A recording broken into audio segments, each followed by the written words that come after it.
পৰম পূজনীয় ভক্তগণ, প্ৰতি বছৰৰ দৰে এইবাৰো 2025 চনৰ 16তম বাৰ্ষিক মহোৎসৱ শ্ৰী সালাসৰ হনুমানজী কা ভব্য দৰবাৰ আৰু এই ভব্য দৰবাৰৰ আয়োজক হৈছে শ্ৰী সালাসৰ সেৱা সমিতি চেৰিটেবল ট্ৰাষ্ট।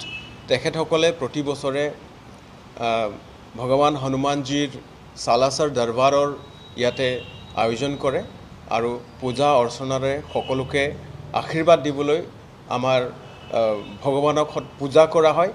এই প্ৰতি বছৰৰ দৰে এইবাৰো এই দৰবাৰ বঙাইগাঁৱত আমি আয়োজন কৰিবলৈ লৈছোঁ আৰু সেই সন্দৰ্ভত কমিটিৰ বিশেষ ব্যক্তিসকল মোৰ লগত আছে। তেখেতসকলক মই অনুৰোধ জনাম এই অনুষ্ঠানটোৰ বিষয়ে তেখেতসকলে বিতংভাৱে আপোনালোকক জনাই যেন।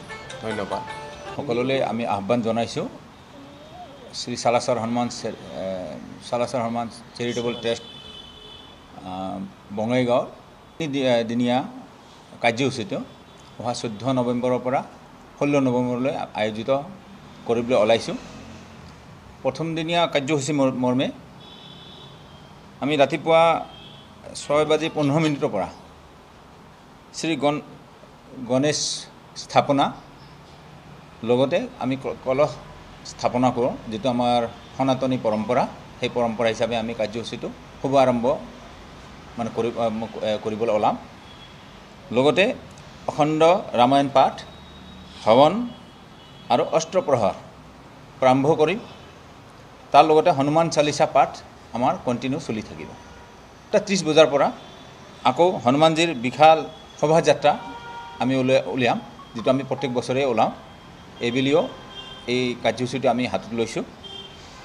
বিশাল শোভাযাত্ৰা দক্ষিণ বঙাইগাঁৱৰ শ্ৰী হনুমান মন্দিৰ মূলচান ভৱনৰ পৰা, যিটো হনুমান মন্দিৰ, তাৰ পৰা আমি ষ্টাৰ্ট কৰিম।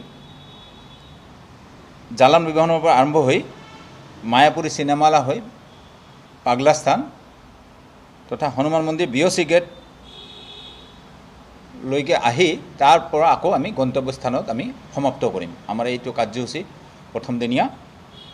লগতে দুপৰীয়া 11 বজাত শ্ৰদ্ধাঞ্জলি কাৰ্যসূচী এটা আমি হাতত লৈছোঁ। আমাৰ হৃদয়ৰ সম্ৰাট বুলি কওঁ জুবিন গাৰ্গ, তেওঁৰ প্ৰতি আমি মাৰোৱাৰী সমাজৰ এটা শ্ৰদ্ধা ভক্তি এটা আছে। তেওঁৰ এই কাৰ্যসূচীটো আমি শ্ৰদ্ধাঞ্জলিৰে প্ৰথম কাৰ্যসূচী আমাৰ গন্তব্যস্থানত আমি হাতত লৈছোঁ। তেওঁক শ্ৰদ্ধাঞ্জলি দিয়াৰ পিছত আমাৰ ট্ৰাষ্টৰ যিকেইজন স্বৰ্গগামী আমাৰ ট্ৰাষ্টি আছে তেওঁলোককো আমি শ্ৰদ্ধাঞ্জলি অৰ্পণ কৰিম।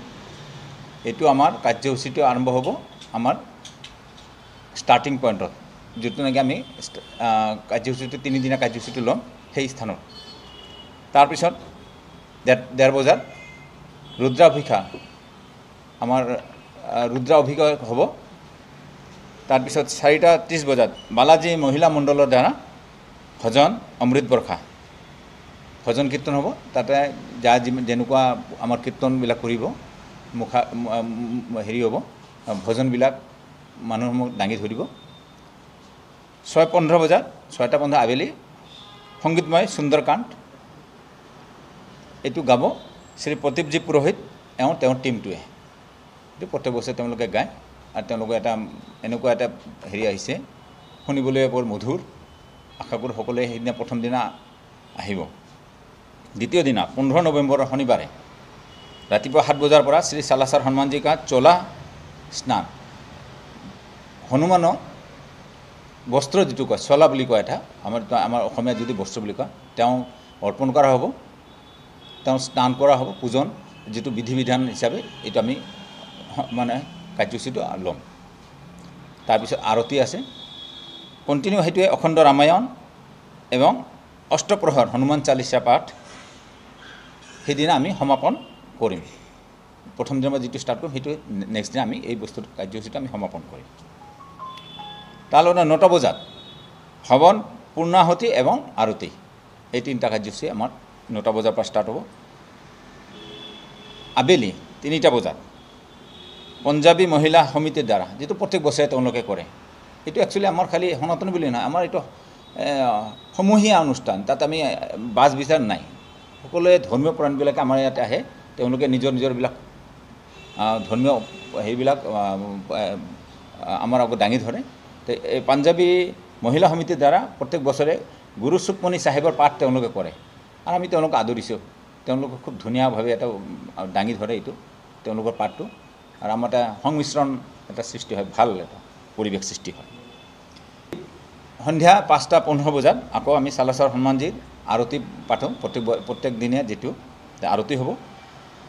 সন্ধিয়াবেলা আকৌ 6:15 বজাত ভজন কীৰ্তন, আৰু এইটো তেওঁ অমৃত বৰ্ষা বুলি কওঁ, মানে ভাল এটা পৰিৱেশৰ সৃষ্টি হয়। শ্ৰী চালাছৰ ভক্তমণ্ডল যিটো আমাৰ নিজৰে এটা য়ং টিম এটা আছে, তেওঁলোকে এই বস্তুটো প্ৰদৰ্শন কৰিব।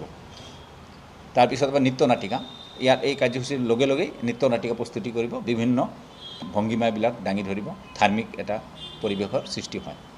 তৃতীয় দিনা যেতিয়া সমাপনৰ দিন হ'ব 16 নৱেম্বৰ ৰবিবাৰে ৰাতিপুৱা 7:15 বজাৰ পৰা শ্ৰী চালাছৰ হনুমানজী পূজা আৰতি, মানে ডেইলি দৈনন্দিন যিটো আমাৰ কাৰ্যসূচী সেইটো থাকিব ছেইম।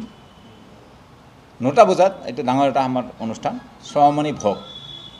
এই স্বামণি ভোগটো আমাৰ মূল প্ৰসাদ, যিটো সকলোৱে মানে বাট চাই থাকে এই প্ৰসাদটো গ্ৰহণৰ কাৰণে। আমাৰ 9টা বজাত স্বামণি ভোগ দিয়া হ'ব হনুমানজীৰ নামত। 10টা বজাৰ পৰা আকৌ ভজন কীৰ্তন অমৃত বৰ্ষা। শ্ৰী হনুমান ঘাটা ভক্তমণ্ডল গুৱাহাটী, এইটো গুৱাহাটীৰ পৰা টীম আহে, অলপ বেলেগ বেলেগ ধৰণৰ সিহঁতৰ মানুহবিলাক, আৰু চব সেই হাই লেভেলৰে বুলি কোৱা যায়, কাৰণ তেওঁলোকে উৎসৱ পালন কৰিবলৈ আহে। যে উৎসৱ কি ধৰণৰ মানে আমি পালন কৰিব পাৰোঁ ভজন কীৰ্তনৰ মাজেৰে, এটা পৰিৱেশটো ধৰ্মীয় পৰিৱেশটো সৃষ্টি কৰে তেওঁলোকে। লগে লগে নৃত্য নাটিকা জাৰি থাকিব, কণ্টিনিউ থাকিব। তাৰপিছত 11টা বজাত আকৌ সামূহিক প্ৰসাদ গ্ৰহণ। 6টা বজাত আবেলি ভজন কীৰ্তন অমৃত বৰ্ষা, সেই ছেম কণ্টিনিউ চলি যাব আমাৰ। কিন্তু এইবাৰ যিজন গায়ক আহিব আমাৰ বাহিৰৰ পৰা, নীলেশ বাফনা, প্ৰত্যেক বছৰ আহে, তেওঁ চুৰতৰ পৰা আহে, আৰু লগতে নৃত্য নাটিকা প্ৰস্তুত থাকিব। ৰাতি 9টা বজাত বাবা কা 56 ভোগ, এইটো কিন্তু স্বামণি ভোগতকৈও অলপ বেলেগ ধৰণৰ, আৰু 56 প্ৰকাৰৰ 56 প্ৰকাৰৰ আধুনিক মানে ফল মূল এইবিলাক ধৰি এই ভোগ লগোৱা হয়। এইটোৰ কাৰণে মানুহ ৰৈ থাকে, যাতে প্ৰসাদটো আমি পাব পাৰোঁ, আমাৰ এনে সৌভাগ্য বুলি ভাবোঁ হয়তো। এই কাৰ্যসূচী হোৱাৰ পিছত ৰাতি 9টাৰ পিছত অলপ ভগৱানৰ হেৰি কৰি কীৰ্তন বা আমি ভজন গাই সিদিনা ৰাতি আমাৰ লাষ্ট কাৰ্যসূচী। এইটোৱে আমাৰ এই 3 দিনা কাৰ্যসূচী।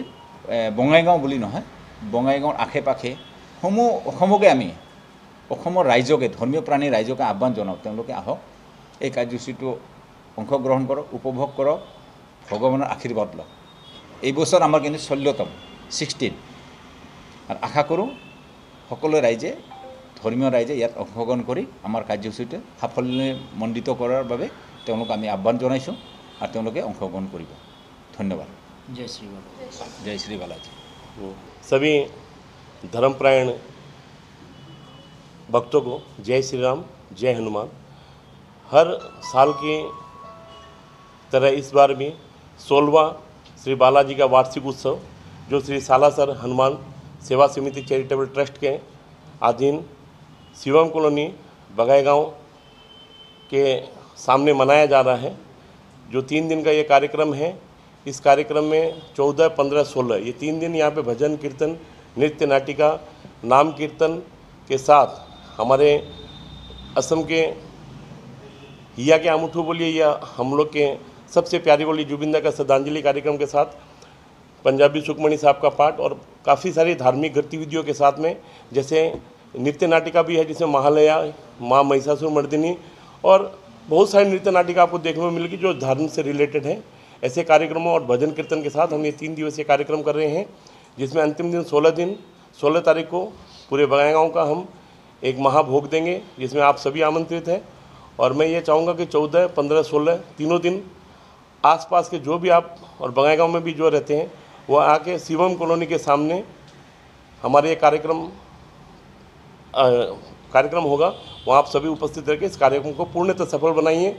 और 14 तारीख को हमारा जो शोभा यात्रा निकलेगी मूलचंद जलान विवाह भवन से, उसमें भी आप सम्मिलित होकर श्री बालाजी का आशीर्वाद पाइए और श्री राम के कृपा पात्र बने। धन्यवाद। जय श्री राम।